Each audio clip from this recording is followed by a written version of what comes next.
আপনার বয়স 30 মানে আপনার অন্তত একটা মন ভাঙার গল্প আছে। হঠাৎ একদিন দেখবেন।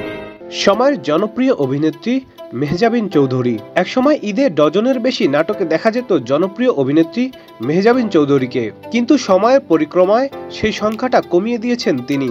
গত ঈদে একাধিক নাটকে দেখা গেলেও এবারের ঈদে মাত্র একটি নাটকে অভিনয় করেছেন তিনি। নাটকের নাম তিথিডোর। এটি রচনা করেছেন জাহান সুলতানা এবং পরিচালনা করেছেন ভিকি জাহেদ। নাটকটি প্রকাশের পর বেশ প্রশংসায় ভাসছেন নির্মাতা ভিকি জাহেদ ও অভিনেত্রী মেহজাবিন চৌধুরী। মূলত নাটকটি একটি চরিত্রকে ঘিরেই তৈরি হয়েছে। আত্মহত্যার প্রবণতায় ভুগছেন এমন একজন মানুষকে ঘিরেই এই নাটকের গল্প। গল্পটা এ সময়ের জন্য বেশ উপযোগী।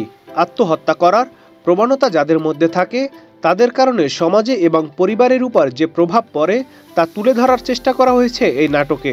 নাটকটি প্রসঙ্গে মেহজাবিন চৌধুরী বলেন, আমাদের সমাজে এমন অনেক মেয়ে আছেন দেখতে বেশ হাসি খুশি, কিন্তু ভেতরে ভেতরে সে যে কি এক যন্ত্রণায় সময় পার করছে তা বাইরে থেকে কেউ অনুধাবন করতে পারবে না। তাই আমার মনে হয়েছে এ ধরনের গল্প এ সময়ই বলা উচিত।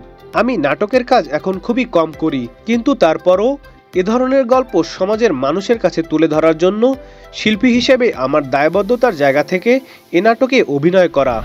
কেন যেন মনে হচ্ছে বাবা মার সাথে আমার আর কখনোই দেখা হবে না। Nadim Hasan, channel I. এখন জন্ম সনদ দিয়ে খোলো বিকাশ স্টুডেন্ট অ্যাকাউন্ট। নিজের বিকাশ নিজে কর।